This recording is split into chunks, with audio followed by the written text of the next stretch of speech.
I believe we all do at one point. But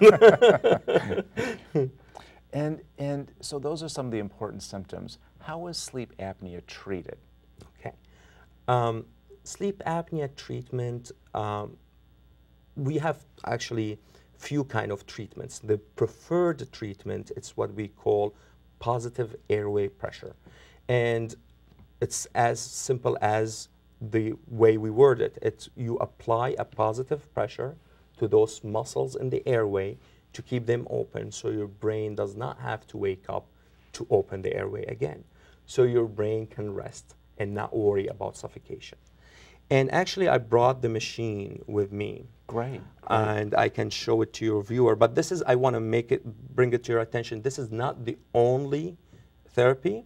There are alternatives, but definitely the best therapy I can offer. Maybe you could bring it up over here Sure. and show us that. Okay.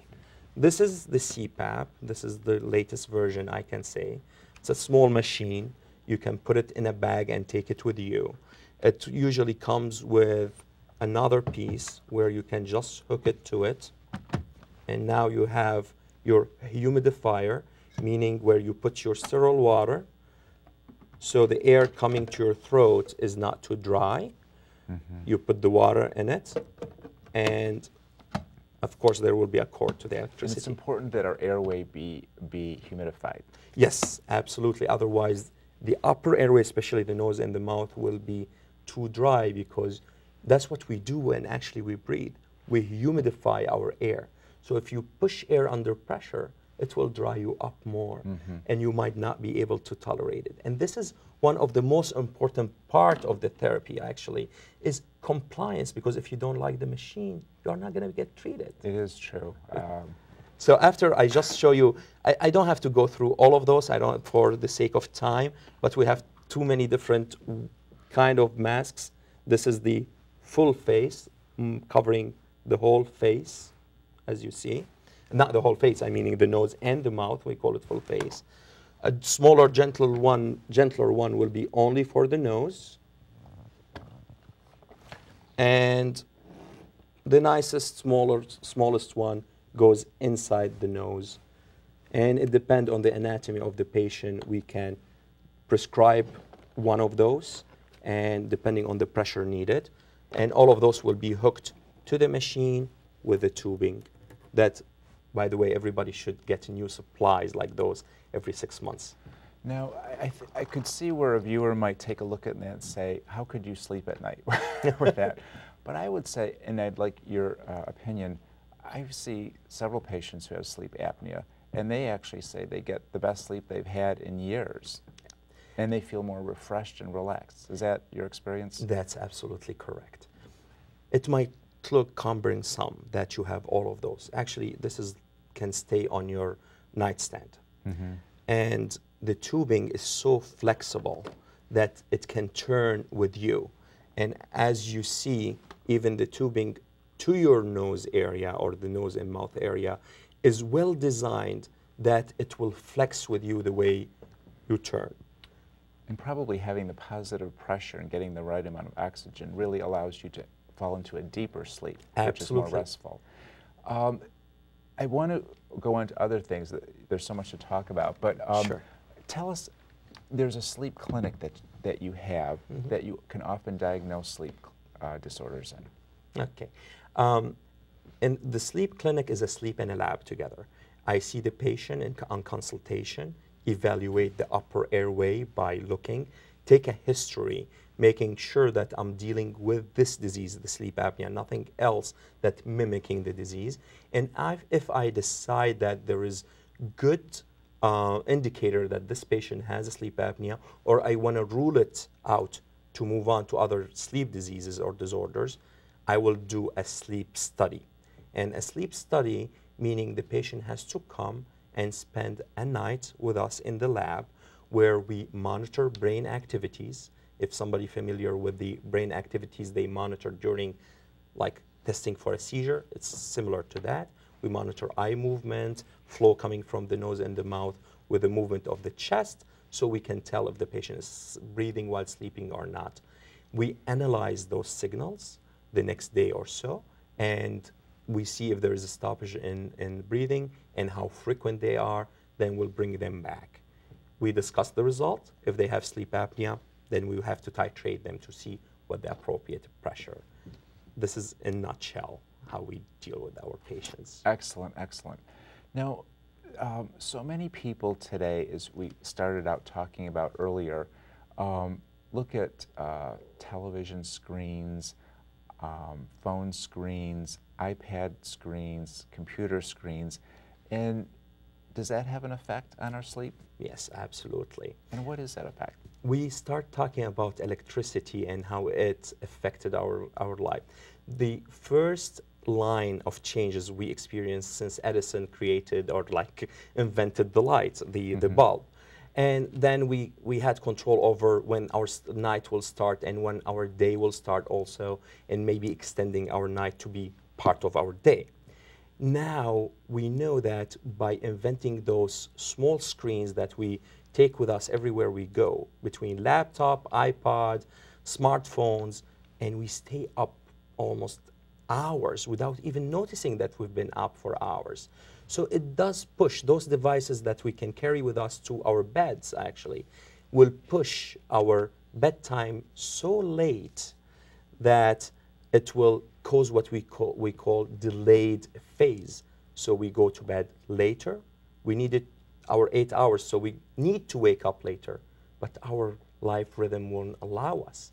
So the alarm clock will be going off at 6, 7, 8, whatever. So you know what? You got only 4 hours of sleep. Thinking that, oh, why am I not feeling good? This is affecting mostly our younger generation. I believe it.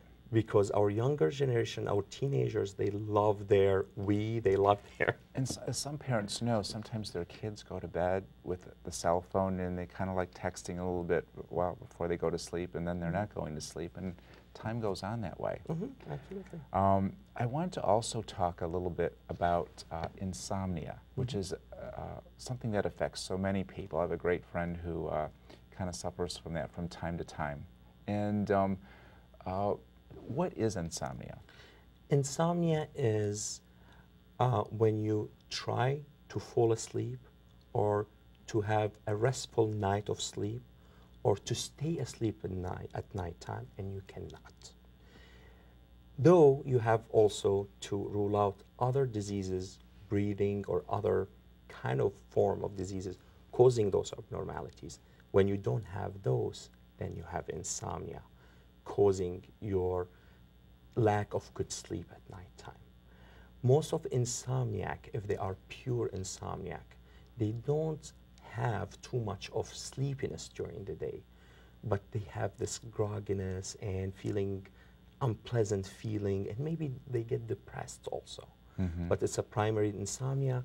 They have problems sleeping those 8 hours. Are there any risk factors for somebody having insomnia? Yes, if you were not born with insomnia, and this is very rare to be born with insomnia, we also bring insomnia to our lives by accumulating too much caffeine in our bodies. And how do we do that? We also do that to ourselves. We consume a lot of beverages and eat a lot of things they have caffeine in. And especially when we wake up and get our Starbucks coffee, or I don't want to mention names, I'm sorry, but any coffee. Or generic coffee. Generic coffee.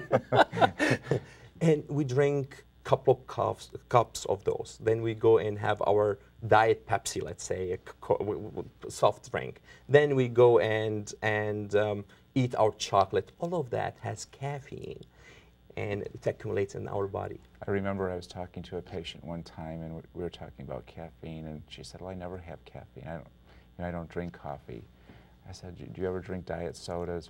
Oh, all the time. You know, and I love those little dark chocolates and things like that. And people sometimes don't realize what's in what caffeine is contained in. Yes, yes.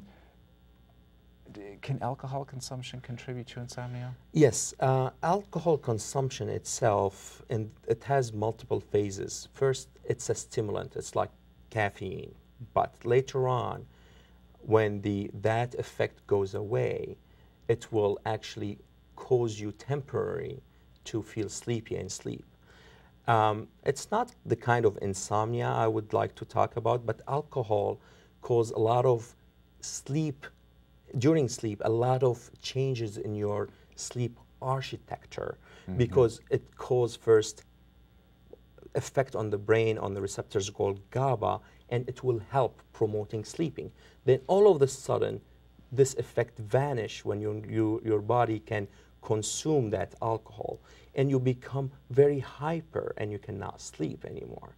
So you see it in a chronic alcoholic, they become insomniac because now the effect of alcohol is so changing in their bodies and they cannot really get good night of sleep anymore. I see, I see. And there are some other things briefly to talk about. Something called restless leg syndrome is associated with as a sleep disorder. Yes. And what is that relationship? Well, restless leg syndrome is when somebody keeps shaking, and it is more noticeable when he's not engaged in other activities. So most of us will notice it while we are weaning down to go to sleep, sitting, resting, or something like this. So it is more noticeable before bedtime.